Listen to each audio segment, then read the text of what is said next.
right, good morning, everybody. Thanks for joining us for the first session of the day. And if the conversation we have is as lively as a conversation we had when we all got together the first time, I know this is going to be really entertaining. So I want to thank the panelists for joining us, and let's dive right in. So my first question, I'm going to go down the line, and then we'll, have a great conversation after that.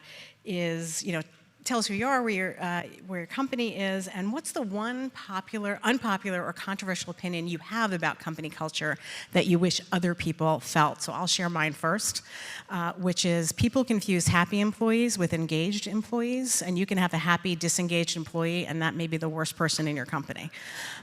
So Greg, I'll hand it off to you. Great. Hi, everyone. I'm Greg Giangrande. I'm the Chief People and Communications Officer for Ellucian. And unpopular opinion about culture is that it is not owned by HR. That's not unpopular. It's not owned by HR because HR as we know it today will cease to exist very soon. That, I think. Oh my God, that's another panel. Hi, everyone. I'm Antoinette Chukudebelu. I'm the Chief People and Equity Officer at Murmuration. And I think one thing, I'm actually changing my answer on the fly here, but the one thing that I think is unpopular is that you can have culture carriers who are low performers. And so you have to be aware of them in your organization and how they can affect your culture. I'm going to come back to that in just a little bit. Hi, I'm Leslie Sobon. I'm with Imagine Learning. I think probably the most unpopular piece of this that I believe in my soul is that culture programs, value programs, don't actually build culture or value in a company. Hi, everyone. I'm Tamar Elkeles with East Wind Advisors, and I want to welcome you all to San Diego because I do live here, and I do want to apologize for the weather because it's typically amazing. So please come back. I think this weekend's going to be nice if any of you want to stay. So as far as culture, I spent 25 years at Qualcomm as the Chief Learning and Talent Officer there. And when I started in the company, there were 700 employees. And when I left, there were 31,000. So I saw tremendous scale, and I saw the power of culture. And I would just say that culture lives within every one of your employees. Don't underestimate that. Great, all excellent answers. So Leslie, I'm going to go to you for the first one, kind of building on what you just said. Does every organization have a culture, and who's the keeper of that? Oh, every organization has a culture. Many times departments have even subcultures. You have a culture in your company, whether you spend as a leader any time thinking about it, any time caring about it, you have by default a culture, because how you behave as a leader, how you treat employees, how you organize your company, how decisions get made, how people get rewarded, how people get promoted is all how a culture happens. So it happens whether or not you spend any considerable time thinking about it at all. Yes. Can I just pick up on one thing that you said that's so important? You talked about rewards. When we think about culture, it's really about an ecosystem, right? So if in your company you say, we're a company, our culture is all about teamwork and collaboration, and then our performance review systems and the way we incentivize people is all based on individual performance, your company culture is not about teamwork and collaboration. So think about the systems in your organization. Are they supporting what you say is your culture or not? Because there's a lot of us that I think are not really paying attention to all of the systems in our organization that are actually anti the culture that you want to build. Can I also pick up on something that Leslie said? This could be the Leslie show, and then we could all just pick I would up love on that. what Leslie said. Oh my God. So, change it now, no, Fred. it was Change because it. I mean you really captured the full picture of it. But something that really resonated with me that I have experienced my entire career is that every single company, it's my own personal experience, but every single company I have ever been at where when I arrived, they previously had tried some sort of culture campaign, some vision and values, always failed. The vision and values and culture programs that seem manufactured and contrived and forced, I've never seen one work. Well, let me pick up on this. I don't want to be left out. So, one of the things that we're doing at Murmuration is we're actually creating a new culture. And one of the things that I have recently been talking to some consultants that have been supporting us on this, and instead of like thinking about, what the new culture that we're going to create is going to be, they're actually like, you actually have a culture currently. Even though nothing has been like set in stone, there's something already there. And so you need to like pick up on what those threads are already and be thinking about how you can move those forward and then connect them to the new culture that you want to bring and create. That's really helpful. Tamar, I'm going to come back to you on the idea of subcultures in companies. When are they positive and when are they counterproductive? Well, that all depends, right? I mean, within every organization, your division, your department, groups of people are creating their own subcultures. If they support the overall vision of the organization, I think that's great. If they're anti, I think that's where you need to step in. So one of the things that I've been a big proponent of is storytelling. And the power of culture is really all about stories. And I don't want to get all weird, but like if we think about religion, we tell stories to our kids, and yet none of us were really there, but the stories pass down from generation to generation. It's the same thing in organizations. So one of the things that we did at Qualcomm that I've done with many of the companies that I've worked with is something called 52 weeks. And I'm going to tell you about it because I think it's super easy for you to do. We collected a story a week from employees, and all your employees have tons of stories. We just asked them, tell us your story, and we wrote that up. And then every week we would send to new employees a story. The stories were about a team that was working on something, a leader that did something interesting, a product that failed, a success that we had in the organization. Again, 52 stories. So every week, imagine as a new employee, you're getting these stories. Those stories are telling you about the culture. I don't have to tell you what it is, but when you read these stories, you're getting what it is and living in all of the employees. We eventually took that and made it into a website, and then all of the employees wanted to get in on it. My point is that it's really important to understand the stories in your organization is where culture lives. That's where all the subcultures live. And it's the power that we have to go ahead and collect those stories and share them. Now I'm going to pick up on something Tamar said because that's brilliant. I spent most of my career in communications and media. So when you think about the impact of storytelling, it has been how human civilization from the very beginning shared knowledge and created cultures and created community. It was by telling stories and then visually, not so.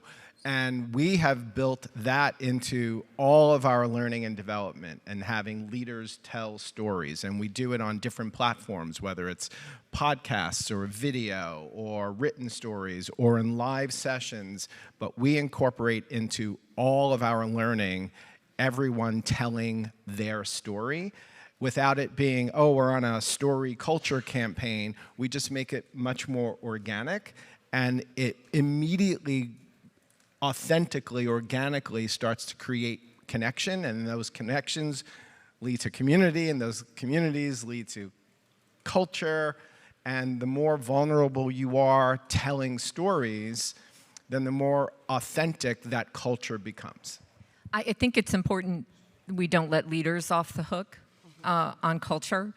You can have two people working for the same company the same amount of years for two different leaders and have and experience vastly different cultures within the same company. If you work for a leader who's a micromanager, then you have a micromanagement culture that you live in every day as an employee. If you have a department head who values revenue at all costs, no matter how it's got, then you have a culture that doesn't value meritocracy, regardless of what the CEO might be doing or the programs that you might be living in. Your day-to-day is very, very different. And I think that's part of culture has to really begin at the top. It's the top of the company and the top of the leaders. And if they can walk the walk, if they actually exhibit the things that they're espousing, then you have a chance. But regardless of anything else that you might build and all the great things you put together, if those leaders don't, then you will not have a good culture in your company. And it's interesting that you say that because there's like a leadership culture. because they're living in an ivory tower that doesn't look like what the rest of the employees are experiencing, right? So that feels different for them. Yes. But I also think that it's really important to draw a through line between your subcultures and your organizational culture. And so I know many of us have probably heard an employee say, I love my team, but the organization. Right? And so you have to be able to draw a line between your organizational culture and your subcultures to make sure that they're supporting one another. Which is why it's so important, and completely agree. And when you're drawing that through line and we're talking about leadership, leadership isn't just about positional authority. In our company, we try to instill leadership at every level. Leadership doesn't mean a hierarchy, it means the influence you have on others. And so whether you are actually a people manager or a functional leader, or you have positional leadership as a senior leader, everyone in an organization can be a leader. They can be a leader of culture, they can be a leader of influence, they can be leader of function. So that's an important way to help pull it through the entire organization and not just put it at the top. I think we can all agree that in easy times, these are easier things to do, right? But in turbulent and difficult and challenging times, all of this gets so much harder. So Antoinette, I'm going to throw a question to you to start. When we think about, we've been talking about leadership, what happens when leadership has one perception of what culture is and the employee base has another, not even just within the department, but across the board, the employee experience is different than what leaders think? Who's right, and how do you get everybody aligned? Yeah, this is a really challenging question. And I think like one of the things we should just all expect that you will have some divergence between what your leaders are thinking around culture and what your staff members are thinking around culture. And for me, it's really about expectations and clarity. The answer for me is around how can you model and clarify the behaviors that you want to see in your organization through things that Greg was talking about in terms of your leadership and all of your staff members to be able to kind of bring that divergence together. I think one of the big things is it's our responsibility to get the information from the employee base and bring it up to the leaders. So one of the things that I've done a number of times is I've done a bunch of focus groups on culture, and I just said, tell me about the values in the organization, and just give me one word. And I would sit with groups of employees, 12 employees in one, and I did 300 employees, over a week or two. And I was able to get, what is the one word that you would describe for this company? And they'll tell you. They know what it is. And then I would say, what is one word that you would describe the way you'd like this company to be? And you're going to get what current culture is and what potentially future culture is, and take that information.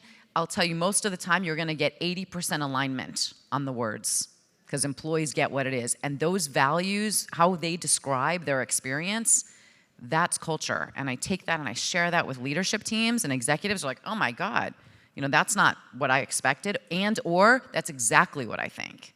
And I do think it's our responsibility to go back into the employee base and amplify the voices of them to the leadership team. I'm a big believer of engagement surveys when they are done properly.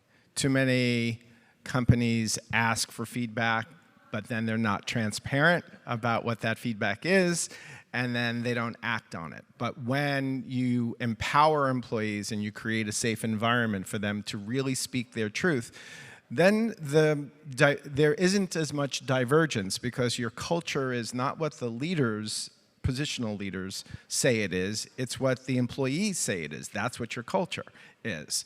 So when we do an engagement survey, we promise employees a few things: that they are empowered to speak their truth, that we will be completely transparent with the results, then we will, the good, the bad, the ugly, and then we will convene focus groups from across the organization to help us double down on what the employees say is working really well, and to come up with strategies for how we improve in the areas where there's an opportunity for improvement. And once you do that once, and employees then believe and have trust, it makes it so much easier to have open, honest conversation and not have this divergence between some groups of employees and others, even if you have subcultures, the subcultures still follow the same core principles of the company. I think we're in we're definitely in an unprecedented time between leaders and employees with what's happening in the return to work, right? And where people have been remote. And I'm sure a lot of you are facing it. A lot of companies are facing this idea of how do we build a culture in a remote environment? What happens to the culture when we move from a remote environment to a hybrid environment to even some of us back to a traditional work environment? And this idea of what employees want or need or have become very accustomed to, and what leaders want and need and want to make sure we go back to. And it is real. And again, a lot of companies are facing this now of what does it do to the culture? One, to have people that are fully remote. And then what does it do to a culture when you want to move from what you've had for 3 years, maybe back to what you had before the pandemic? And how does that impact culture? There's a lot of things to work through that to get people to come along with what you want as a leader in a company and what you need for your company, and what they have been exposed to is certainly within flexibility over these last many years. It has huge impact to the culture of a company. One of the big things I think we all need to realize is that for all of the students that graduated in 2020 from high school, they are going to be graduating next year from college. And their experience, for many of them, was all remote. They were in classrooms that were non-existent. They were 6 feet apart, if at all, and they grew up in a remote generation, remote working. And there are interns that never met their bosses and were fully remote, and they were okay with it. I think part of what's hard, and I know most of us in the room are about 22, so I'm speaking to all of us because of our experience. The experience is different when you're coming into your workforce and the job for the first time in 2024, 2025. And we need to be really thinking about that as executives and leaders in companies and how we're gonna manage that, because they're a lot better at dealing with remote than we are, because we have perspective of what it looked like before. They have no idea. So just remember that as we're thinking about it. And the power of social media and TikTok or Instagram or whatever it is, whether you do it or not, that next generation is your workforce in a year and a half. You were talking about storytelling earlier and understanding their stories as they're coming in. They got Instagram stories, right? They post these stories. I'm like, what is that? Yeah. Crazy. Exactly. Greg, you made a point earlier that I want to come back to, because you've said positional authority twice. And obviously there's differences there are leaders without a position. But when do you flex your values? Whether it's somebody has positional authority or it's a specific team that delivers in a way, when is it okay to flex those values in a company culture for a group like that? Maggie, that never happens, that you have to flex and sort of adapt to different leaders or teams that might not always embody and live the culture that you aspire for the company. I think every one of us can say that, without fail, particularly when you have critical mass of employees, you are always going to find one little sheep that moves away from the flock, and you have to try to help bring them back, or a team. But I mean, I've had experiences where I've been in companies where there was a very defined culture for most of the employees. It was their experience. But then there was a group, not my current employer, this is going way back, that they were rainmakers.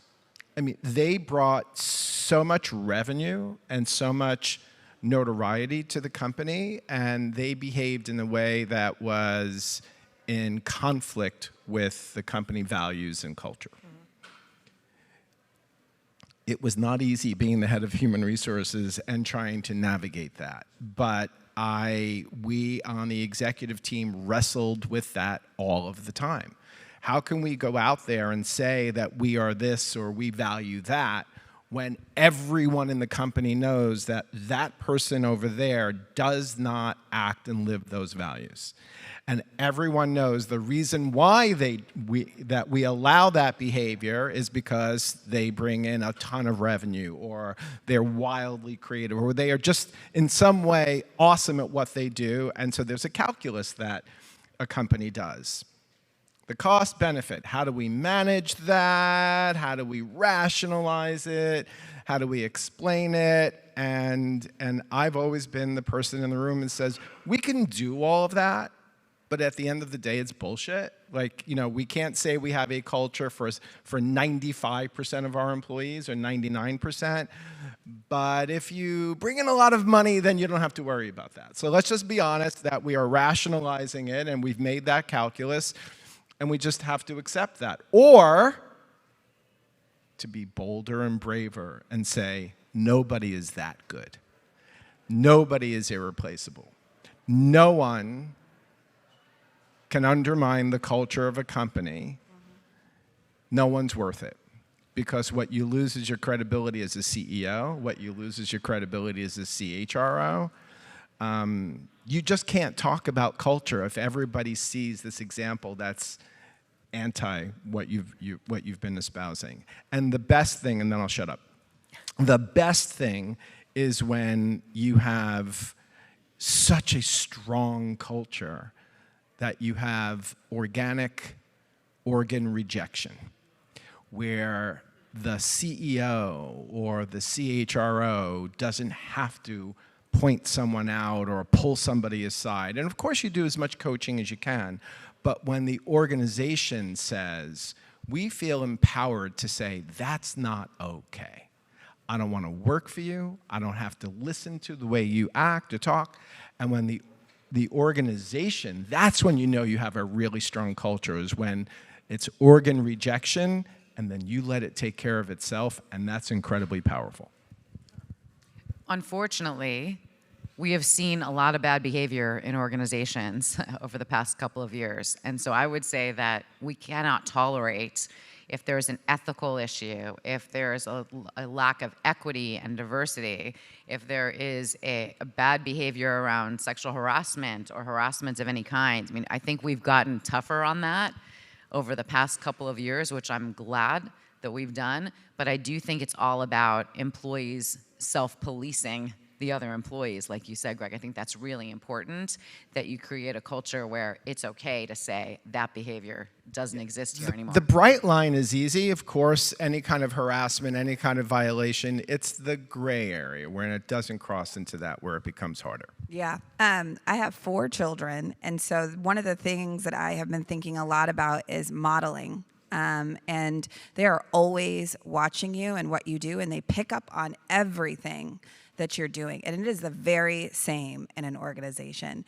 Every employee is watching what your leadership team is doing. They're watching the behaviors that you allow and the behaviors that you don't allow. And all of that goes back to creating your culture. The gray areas are hard, though. You're right. The bright lights are easy, but those gray areas are very difficult, especially when you need that revenue or you need that new design. I've certainly seen it in engineering-driven cultures, where that amazing engineer that can take you out of a revenue hole. Those things are hard. So we should acknowledge that. It's not always easy, and it's not always black and white. And sometimes getting to the bottom with that group of, why is it that you are acting, how have we empowered you? Why is it that you're acting in this specific manner? You have got to be getting something out of it. And I think digging in there. The opposite end of the spectrum, Antoinette, when we chatted, you brought this up. What about those great culture carriers who stand up for everything and everyone looks to them and they say, this is the great employee, but they're actually a bad performer? What do you do about those folks? Yeah, these folks are super tough because like you can rely on them to pull the culture, and people see them as amazing. They want to work with them. They want to be at an organization where they are at, but they don't know how the person is performing because nobody knows really how someone is performing unless you're the manager. And so this is where we really need to lean on the strategy of strong manager training and ensuring that managers are holding people accountable for their performance so that we don't get into positions in an organization where we are lifting up into the center of an organization as a cultural carrier somebody who is not performing. Because as we just talked about, everybody is watching. And so the people that are actually close to that individual and know that that person is not performing then see that the organization is lifting that person up. And now they're like, well, I don't need to perform. If I can get all of the things that that person has gotten without performing, well, why should I be doing the things and working extra hard and going above and beyond to do the work when you're lifting up somebody who hasn't done that? So we really need to have strong managers who are leaning into performance. I think we also need to look, and sometimes these people are afforded this luxury, if you will. Sometimes people are just in the wrong job. And lots of times it's easier said than done. But where I have seen an experience where this has been successful is when the organization takes the time to find where that person can shine. Because usually, in fact, in every instance I've seen, it's every single time that person, because they are the culture carrier, there's something very good in that person that can be utilized. And there is a place within an organization where they can be successful. You just have to do the work sometimes to find out where that is for that person. So I'm going to go off script a little bit because this conversation got interesting in my brain. So we're talking about performance and culture carrying, or being negative in a culture. What are your thoughts on how do you bring those two together in I think Antoinette, you mentioned manager training. How do you engage your managers, any one of you, in bringing together culture as an element of giving performance feedback and rewarding that performance? What place does that I have a measurement, and I would love to say that I thought this up, but I'm not nearly that bright. It was a woman that I worked with named Linda York at Dell, and she has a measurement that has always worked for me. Good work minus trouble caused.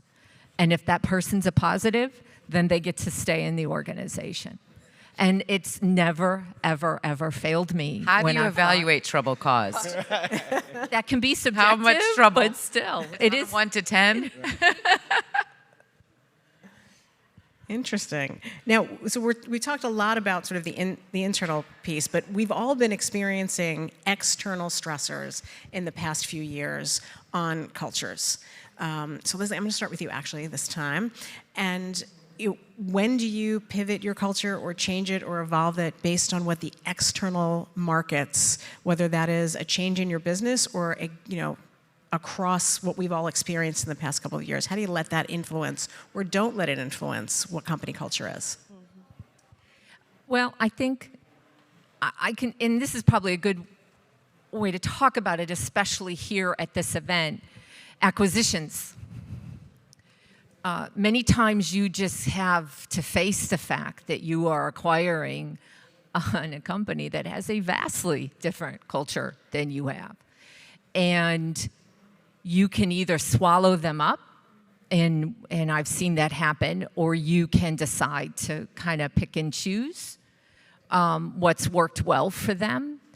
But that tying culture and performance together is extremely important, because what sometimes can get lost, especially in acquisitions, is many times the performance that you have valued from the company that you're acquiring has come from the culture that you are now ripping up or ignoring or swallowing.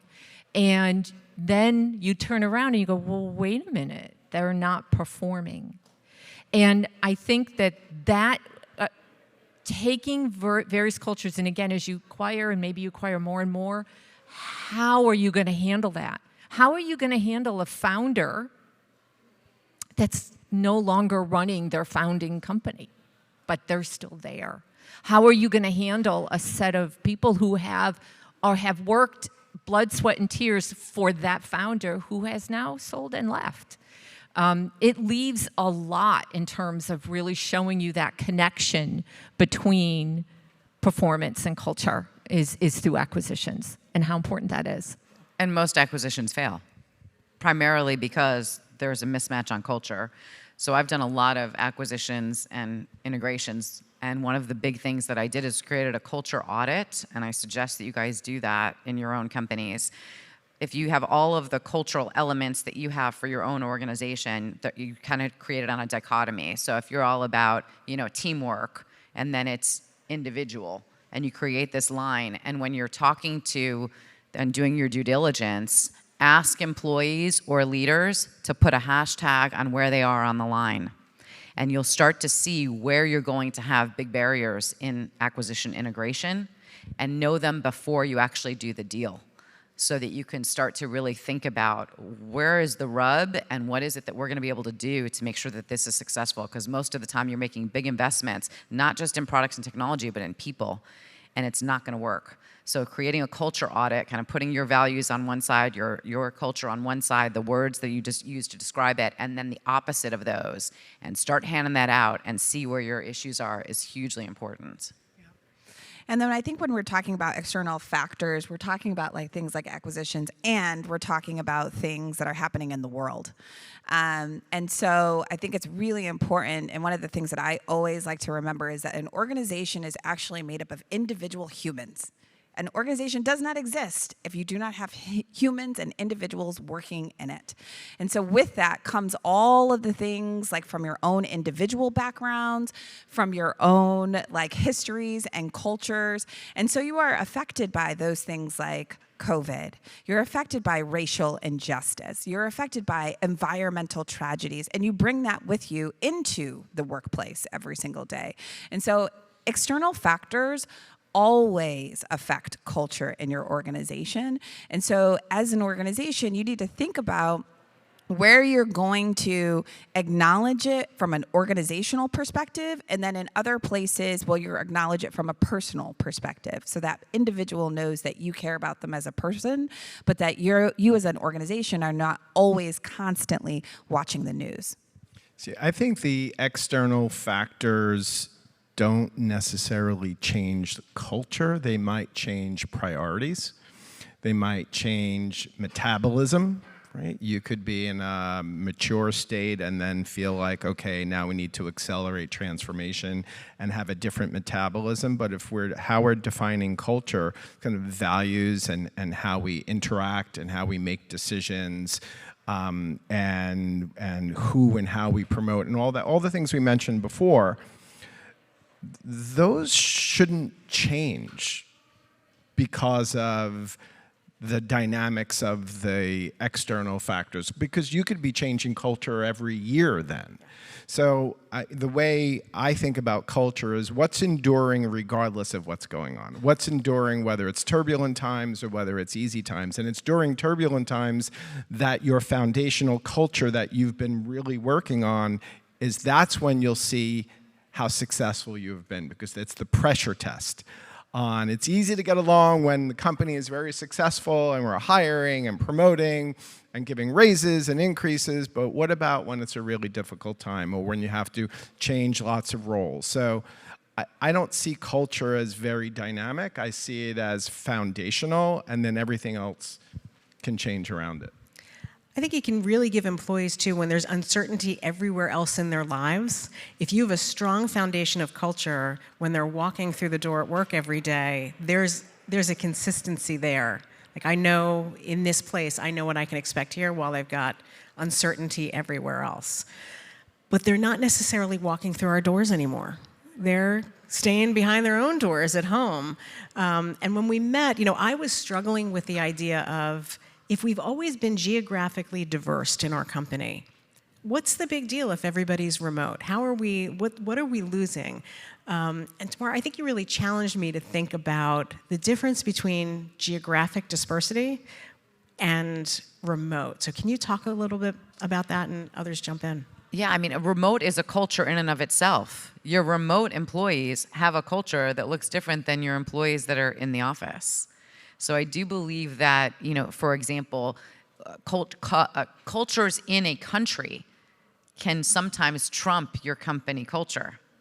Your remote culture that's sitting out there could potentially, I shouldn't use the word trump, right? Sorry, could overtake your company culture. So I think we need to be careful. Like there's this international culture or culture from employees that are not sitting in our headquarters office anyway, that's sitting there. Those are the same cultures that you have with the remote employees. So I just think it's part of that subculture component. And in my mind, culture is all about behavior. So it's what are the behaviors that we want? What are the behaviors that we don't want? How are we rewarding those behaviors? How are we going to change those behaviors? And we need to be very careful and understanding of the fact that globally and remotely, there's cultures that are sitting there that we need to embrace as part of our overall company culture. So we've only got oh no, Greg, please. I was, while geographically, obviously, there are different cultures, the way I think about culture doesn't have anything to do with race, religion, geography. It has to do with, despite all those differences, what really hasn't changed about the human condition since the beginning of modern humans, whether you go back a couple 100,000 years or 10,000 years, what do we all value? And that's what I think about culture at a company, where it doesn't matter whether we're talking about APAC or Europe or North America. It is, what do humans value? What do humans respect? And that's pretty consistent across generations and across the globe. And so we try to build culture around that. And then how you manage it and how you engage people, which is, I think, what we're getting at a little bit. How do you engage people who are in the office, who are remote, and who are geographically dispersed, is different in my mind than different culture. Interesting. With just a couple minutes to go, so many interesting themes: storytelling, bravery and honesty about ourselves and what we're seeing, listening to what the employees are telling us, honoring what people deeply want. I think everybody wants to be respected and wants to feel valued and feel that what they do matters every day. But I'd love, and I'm gonna start down at the other end and come back for each of you just to share, a parting thoughts on this conversation, and a tip maybe that you have for folks that they could take away from today that's really actionable. Yeah, I think every employee, every leader, every one of us has an important responsibility and role to play in either maintaining or growing or building the culture in your company. I would just add that, and it goes to your comment on behavior, I think we can all do a little better, and we should always, for our brethren in our company, we should always think about that. I'll thank you where you need it, a specific thank you. Just, there's somebody that you should probably be thanking today that you work with. Just thank them meaningfully. Your team is all in the back, so we're going to say thank you to all of you in the back. For me, I think culture is what you make it. And it can bring a ton of ups and downs in your organization. And I think that I think of a lot of the work that my team does is sometimes we're putting out fires. And so I take from the firefighter mentality: be alert, think clearly, be calm, and act decisively. So when it comes to your culture, you have to do those things and make sure that you're acting decisively and modeling it. For some reason, we keep romanticizing what the workplace was before the pandemic, and every leader is saying, we need to get back to the way things were. Why? Does anyone ever remember the majority of employees really liking the way things were? Everything in pop culture, from film and television and literature, is satirical about the workplace. You think about The Office, an office space. Employee engagement has never been higher than 35%. employees weren't happy. They constantly struggled with the culture of how do you manage your lives around their personal lives and work lives. So if you're thinking about the future, the flexibility genie is out of the bottle and you're never putting it back. And so figuring out how to create a flexible work environment, and that doesn't mean 2 or 3 days a week. It doesn't mean rigid schedules. It means true flexibility. If you start there, then you have a really good foundation for building on culture. Great. Well, on that note, I'm going to say thank you to all of you for sharing your wisdom with us today. Thank you for joining in the conversation.